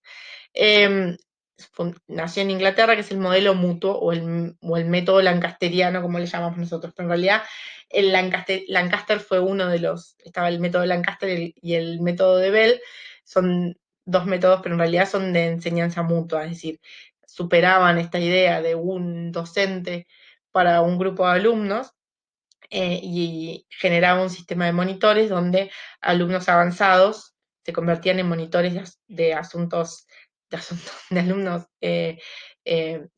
más iniciados, de manera de que con un solo docente y a través de la reproducción que hacían estos monitores, se podía educar a una gran cantidad de niños en un espacio que ya no era el del pequeño aula-salón, sino un gran espacio aula con otras características. Esto lo van a profundizar con Rubén, seguramente cuando trabajen los modelos educativos, pero es importante porque en un contexto, digamos, de ausencia, de presencia de una educación estatal, este método permitía la multiplicación rápida de la cantidad de escuelas con pocos maestros, que era fundamentalmente lo que carecía el país. La experiencia rivadaviana termina rápida, porque una vez que se sanciona la Constitución, que él sanciona la Constitución y se establece como presidente, las provincias reaccionan y él termina durando muy poco, y al periodo rivadaviano le sigue el momento de lo que se conoce como la anarquía de Buenos Aires, todo ese periodo que veíamos en la escuela como de enfrentamiento entre unitarios y federales, que solamente logra consolidarse con la llegada de Rosas a la gobernación de Buenos Aires. El periodo de la Confederación Argentina es un periodo largo que va de 1835 a 1861, que yo acá se los divido en dos partes. Uno es durante la gobernación de Rosas, que es hasta 1852. Ahí Rosas es vencido en la batalla de Caseros y por el general Urquiza, que era el gobernador de Entre Ríos, que logra aglutinar a, a la población, a las provincias en torno a una constitución nacional, ¿no? Que es la Constitución Nacional nuestra, que se sanciona en 1853, y que va a tener como corolario la constitución de una Confederación Argentina, que entre 1853 y 1861 no va a tener incorporada a Buenos Aires, quien va a estar separada y va a ser un territorio propio, ¿sí? Un territorio separado, el Estado de Buenos Aires. Acá yo les traje un mapa que no sé qué rigor histórico tiene, pero toda la zona que es la Patagonia, por supuesto, no formaba parte todavía de la Argentina, era lo que se va luego de 1862, lo que se va a ir conquistando a poco en la autodenominada campaña del desierto o mal denominada campaña del desierto, y acá los estados provinciales que se empiezan a, a constituir como los conocemos nosotros, aunque con otras extensiones territoriales. Pero todavía la parte del Chaco que Argentina le ganó a Paraguay en la guerra del Paraguay no está, tampoco está definido el territorio de Misiones, ni completamente el de Corrientes, Formosa tampoco existe como provincia todavía, bueno, La Pampa verán que tampoco. Pero lo que interesa en este momento es que ay, otra vez me equivoqué, que este proceso de la Confederación Argentina va a tener estos dos momentos. Ese primer momento, bajo la gobernación de Rosas, va a ser un momento digamos, aquel que en el texto de Alperín veíamos, que es la constitución de esta generación del 37. Estos miembros de la generación del 37, muchos van a ser perseguidos por el régimen rosista y van a estar exiliados. Tal es el caso de Sarmiento de Alberdi en Chile, como que, digamos, Sarmiento de Alberdi porque son los que recuperamos nosotros, pero los opositores digamos, el régimen de Rosas fue un régimen conservador, que tuvo una persecución a los opositores, que fue una reacción, digamos, que recuperó algunas de estas instituciones coloniales, sobre todo la iglesia, ¿no? Como un fuerte articulador, digamos, de este poder, pero consiguió algunos logros como la pacificación social, la adhesión, ¿no? de estos caudillos o el disciplinamiento de estos caudillos. No tuvo como intención, o sea, tuvo una integración del territorio, ¿no? Como un territorio definido, integrado, con algunos objetivos comunes, pero no la unificación política, ni tampoco fue la intención. De hecho, Rosas nunca fue presidente de Argentina, él siempre fue gobernador de Buenos Aires, y lo que sí tuvo a su cargo fue encargado de las relaciones internacionales, ¿no? Como el puerto estaba en Buenos Aires, él tuvo a su cargo o fue investido con ese cargo. Y a partir de ahí, él también comandó, por ejemplo, el bloqueo marítimo que Francia e Inglaterra le llevaron adelante a Argentina, no, perdón, a la Confederación Argentina en este periodo y demás. Pero no hubo ni una sanción de la Constitución ni una institucionalización del Estado en el sentido que, digamos, que va a venir luego con la etapa digamos, desde 1853 a 1861 con Justo José de Urquiza, que como les dije era gobernador de Entre Ríos, que va a estar dado desde la Constitución Nacional. De hecho, la Constitución Nacional, perdón, la primer capital que va a tener la Confederación Argentina, dado que Buenos Aires no va a estar integrado al territorio, por no acordar con algunos puntos de esa Constitución, va a ser Paraná, no es la primera capital de la Confederación. Buenos Aires va a ser la capital desde 1862, cuando la provincia se anexe a la Confederación Argentina. Pero volviendo a Rosas, esta reacción conservadora sí va a tener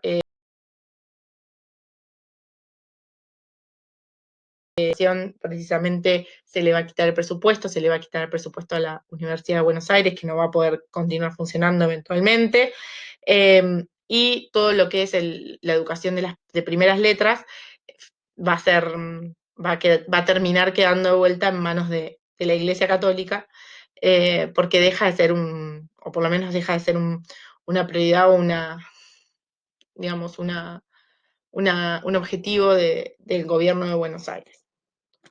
No es lo mismo lo que pasa en otras provincias, estamos hablando efectivamente de lo que pasa en la provincia de Buenos Aires, pero es generalizable. De nuevo el mapa que estábamos hablando.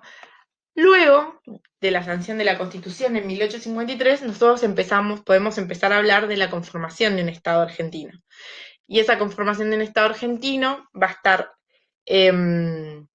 encuadrada en los debates de estos modelos que los liberales habían llevado adelante, estos liberales de la generación del 37 habían llevado adelante, lo que van a llamar una república posible, ¿no? La constitución de un ideal de república, de un modelo de Estado-nación, que va a recuperar los principios del liberalismo en europeo sobre todo, ¿no? Nosotros tenemos dos personajes acá, que los ponemos como contrapuestos, y de hecho hablamos del debate Alberti y Sarmiento, y de hecho ellos debatieron en la vida pública. Pero ¿cuáles son las diferencias de un modelo del otro? Bueno, Alberti va a plantear su programa político en un texto que se llama Bases Constitucionales para la República Argentina, si no me equivoco. Por ahí les estoy mintiendo, el título no es así, no es exactamente así, pero en Bases, Alberti lo que hace es de marcar un modelo de institucionalización de la autoridad política, que lo que ve es que, bueno, Rosas ha logrado la pacificación, ha logrado el establecimiento de una autoridad a la cual el pueblo obedece, y sobre el base de esa autoridad hay que establecer ahora un modelo que institucionalice esa autoridad, que Alperín lo va a llamar como un autoritarismo progresista. ¿Qué va a decir? Va a basarse en ese mismo autoritarismo que ya viene de la época de Rosas, pero de manera tal que, dice él, si hay bienestar, si eso trae bienestar a la población, la limitación de la libertad va a parecer lo de menos, o va a parecer un problema menor. El modelo de Alberti va a ser un modelo básicamente de un progreso que va a estar, que va a estar situado en lo económico, ¿no? Él va a plantear que el progreso va a venir de la mano de la inmigración, que son los que van a traer dos cuestiones fundamentales: el capital y el trabajo. Y que esa inmigración va a ser la responsable por una transformación de la sociedad en estos términos. y que va a tener como corolario la constitución de una nueva economía, y esa nueva economía iba a ser la garante de ese progreso. Y de alguna manera lo que dice Alperin Dongui es, hay un progreso que se ve unilateralmente, es unilateralmente económico, y que está pensado para un mercado externo, ¿no? Para constituir, para dar a Argentina este modelo o este lugar dentro del sistema capitalista que mire a la producción mundial y que sea un exportador. Y en ese término de exportador, de,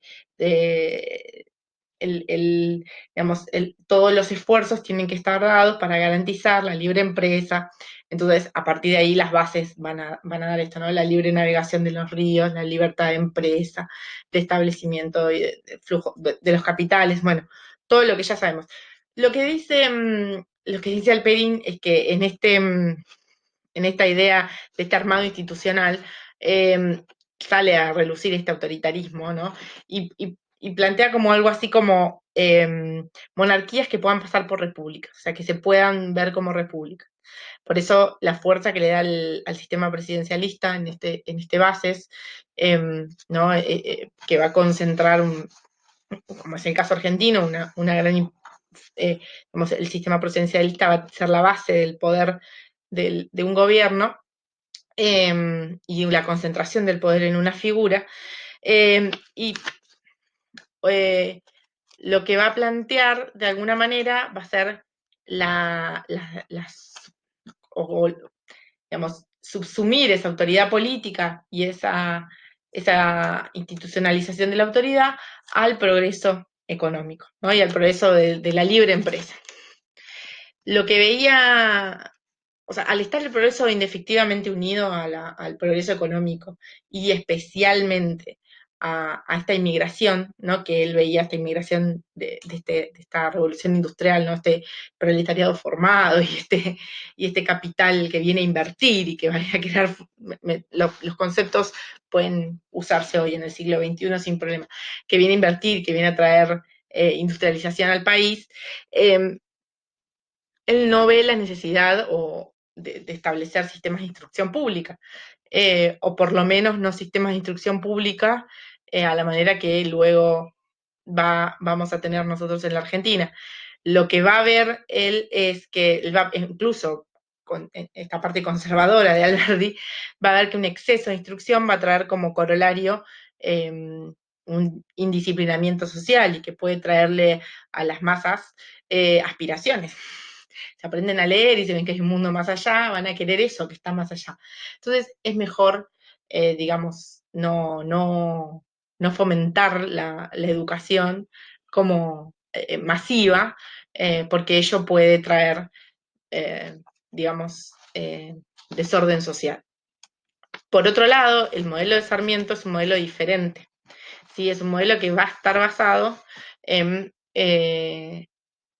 los viajes de él, viajes que realizó mientras él vivía en Chile. Él trabajaba para el gobierno chileno y como encargado del Ministerio de Educación, él viajó por Europa, viajó por América, sobre todo por Norteamérica, buscando ejemplos para los sistemas educativos, y él va a quedar maravillado con la sociedad norteamericana, ¿no? Él va a ver en el modelo norteamericano el modelo de progreso que él quiere traer.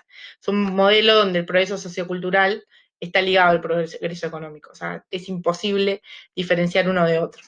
Y él va a pensar que esta nueva sociedad no va a estar basada solamente en el mercado interno, en el mercado externo, perdón, en esta orientación hacia el mercado externo, a la exportación y a la fabricación para vender, sino fundamentalmente en el mercado interno, creando una masa consumidora al interior del país. Pero esa masa consumidora se tiene que crear de dos maneras. Por un lado, tiene que ser una masa que tenga posibilidades de adquirir bienes y de participar de ese mercado, materialmente hablando, y por otro lado, tiene que ser una masa letrada, una masa que pueda leer, escribir y que pueda participar de esos intercambios, que es lo que él ve en Estados Unidos.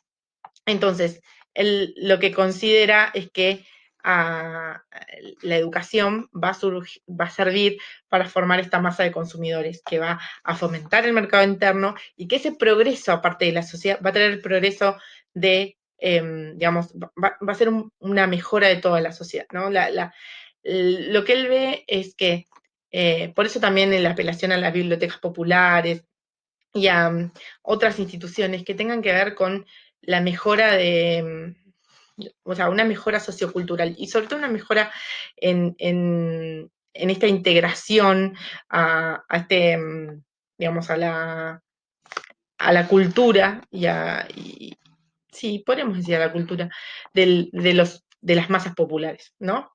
Él lo que ve es que esta división entre, digamos, entre la élite y las clases populares no, no tiene que ser necesariamente también una división en la educación, una diferenciación en la educación. Él dice, Alperín dice, Sarmiento va a entender que la pobreza no es necesaria, ¿no? Que puede haber, a partir del bienestar de la población, puede haber una sociedad nueva construida.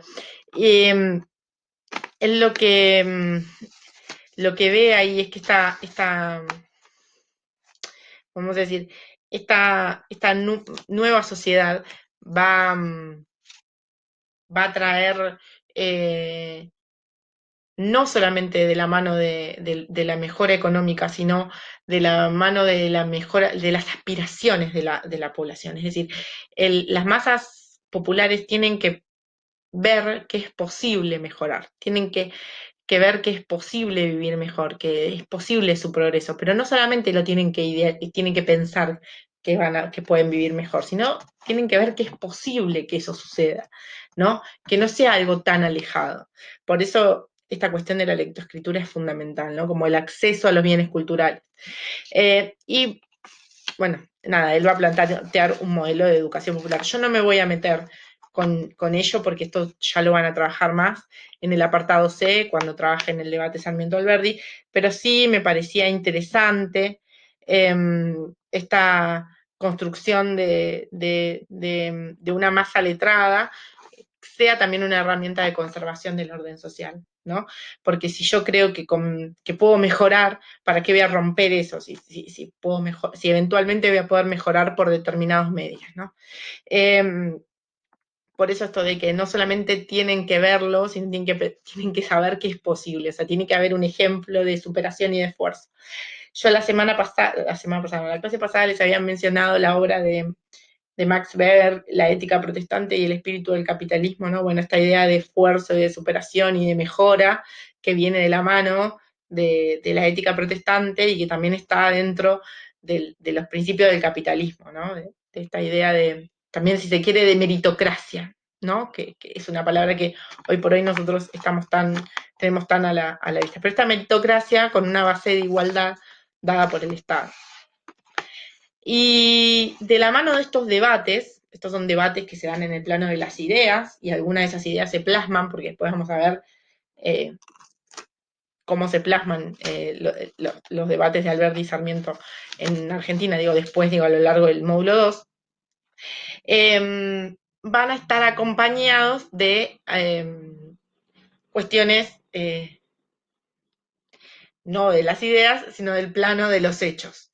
Y a partir desde 1853, desde la sanción de la Constitución, vamos a poder encontrar de a poco, ¿no? Y de acá hasta el final de la demarcación del Estado, ¿no? La demarcación de un Estado argentino a través de la asunción de los rasgos de estatidad.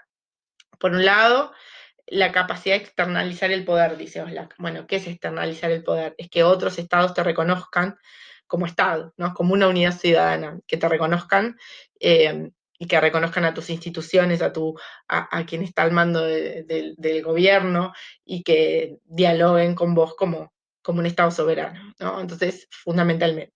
Y esa externalización del poder a veces también se da por la delimitación de las fronteras y por el establecimiento de los límites con otras naciones linderas.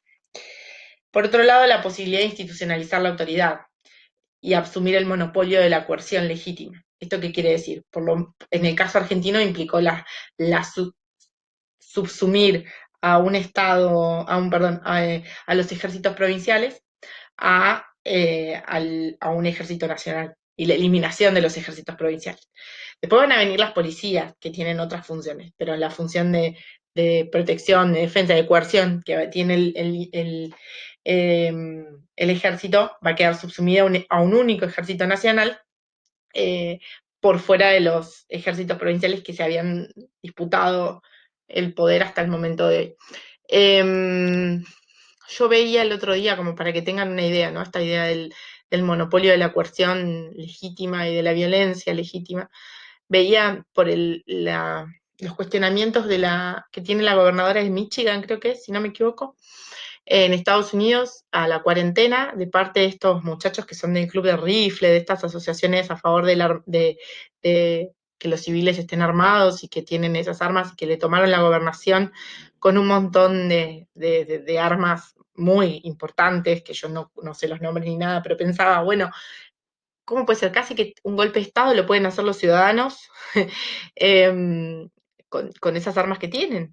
Entonces, bueno, de alguna manera, digo, ¿y qué lugar ocupa? Digo, pensaba, ¿qué lugar tiene el Estado, en este caso el Estado nacional, frente al Estado provincial, en el caso acá en este federalismo que tienen ellos bastante acentuado en Estados Unidos?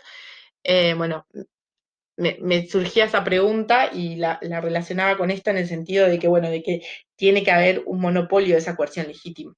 Digo, no solamente la posibilidad de portar armas, no, pero digamos, cómo el Estado hace valer ese monopolio de la coerción frente a una ciudadanía que toma la gobernación armada. Pero eso es otra cosa. Pero bueno, la posibilidad de diversificar su control, es decir, el control no está dado solamente por la coerción física, sino por a través de otros aparatos ideológicos, diría el Tusser. ¿Se acuerdan cuando vieron a Tusser en sociología que hablaba de los aparatos ideológicos y los aparatos represivos? Bueno, entonces, dentro de esas otras instituciones que diversifican el control, también vamos a tener las autoridades sanitarias, la autoridad que va a tener influencia sobre la recaudación impositiva, lo que hoy es la FIP, digamos. Son instituciones públicas con legitimidad para controlar a los sujetos en nombre del Estado. Y el otro punto que vemos acá, lo voy a ver si lo puedo ir un poquito más para atrás para que mi cara no los tape, pero creo que no, que es la posibilidad de internalizar la identidad colectiva, ¿no? Y el sentimiento de pertenencia de una solidaridad colectiva a un Estado particular, que en el caso de los Estados-nación va a estar dado por la delimitación de este rasgo de nacionalidad y de una nacionalidad compartida, y en la cual los sistemas educativos van a tener una fuerte predominio. En el caso americano, no es por hacer predominar una nacionalidad sobre otra, o por legitimar una nacionalidad sobre el otro, sino por la construcción misma de una nación, ¿no? Y la difusión de símbolos y de elementos que aglutinan bajo esa misma institución. Todo este proceso, que es muy largo y yo lo expliqué muy por arriba, entonces si no entienden, no se preocupen, está bien que no entiendan, o sea, si lo entienden, bárbaros, son unos genios de la historia y la verdad que perdónenme por las burradas que yo pueda haber dicho en el camino. Si no lo entienden, no se vuelvan locos, no piensen que hay algo mal con ustedes, es un proceso muy largo, es muy complejo, yo lo trabajé en conjunto y en relación con un montón de otras cuestiones que ustedes no tienen por qué saber de antemano.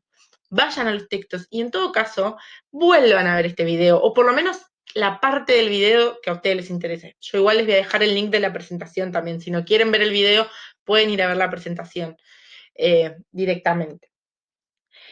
Pero todo esto, ¿qué nos va a llevar de vuelta? A la segunda revolución escolar. Y esto nos va a llevar a la constitución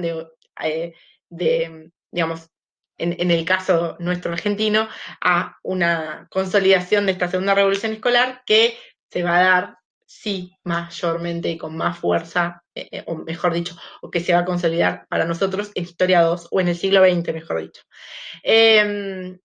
Pero bueno, todo este recorrido, que es un recorrido muy denso y muy pesado que hicimos por el módulo 2, apartado A y B, sobre todo, pero ya estamos anticipando cosas del C, por eso tranquilos, no se vuelvan locos.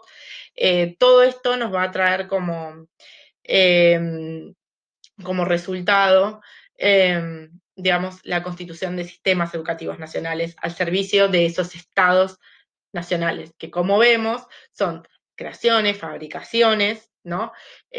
Todo esto es una mínima conclusión que estamos haciendo, fabricaciones del siglo XIX fundamentalmente, sobre la base en este pasaje del Estado absolutista a los estados liberales, que dieron como resultado la dilución de un poder absolutista, monárquico, basado en el derecho divino, a un Estado liberal, todavía no democrático, pero si se quiere, con algunos rasgos de democratización, ¿no? Liberalismo y democracia van a ser algo posterior, pero sí con un principio de una soberanía por lo menos restringida en un primer momento, pero con una legitimidad que no va a estar dada por el derecho divino. ¿Sí? Entonces, este proceso, este largo proceso, va a tener como resultado la construcción de los sistemas educativos nacionales. Bueno, discúlpenme por lo largo, cada vez los hago más largo. Cualquier cosa, el jueves la idea es algunos tips para trabajar estas cuestiones o para la lectura de los textos. Mi recomendación especial es que, sobre todo con el caso argentino, que es en el que nosotros después nos vamos a meter de lleno en el módulo 3, pero en el módulo C, perdón, pero bueno, también en lo del caso europeo, pero que, como hablamos la otra vez, se hagan una línea de tiempo. Una línea de tiempo que a ustedes, ¿qué les permita? Les permita eh, marcar algunos procesos y por lo menos marcar estos debates, los debates con entre conservadores y liberales, los debates liberales, los debates por la conformación de un Estado, y que puedan ir viendo estas cuestiones. Nos quedaron por fuera un montón de cosas, porque nosotros llegamos más o menos hasta la unificación de Buenos Aires, pero todavía nos falta un momento más, que eso está en el texto de Lobato, que tiene que ver con la creación de la ciudad de Buenos Aires, que va a terminar de darle el rasgo al Estado argentino, ¿no? La ciudad de Buenos Aires como mejor dicho, la capitalización de la ciudad de Buenos Aires. Bueno, hay procesos históricos que quedaron acá por fuera de este recorte, pero el texto de Lobato, la segunda selección que tienen del texto de Lobato, ahí lo van a profundizar. Lo importante era no ver todo, sino que casi lleven elementos y sobre todo elementos conceptuales para leer esos textos, ¿sí? Bueno, muchas gracias y nos vemos en estos días.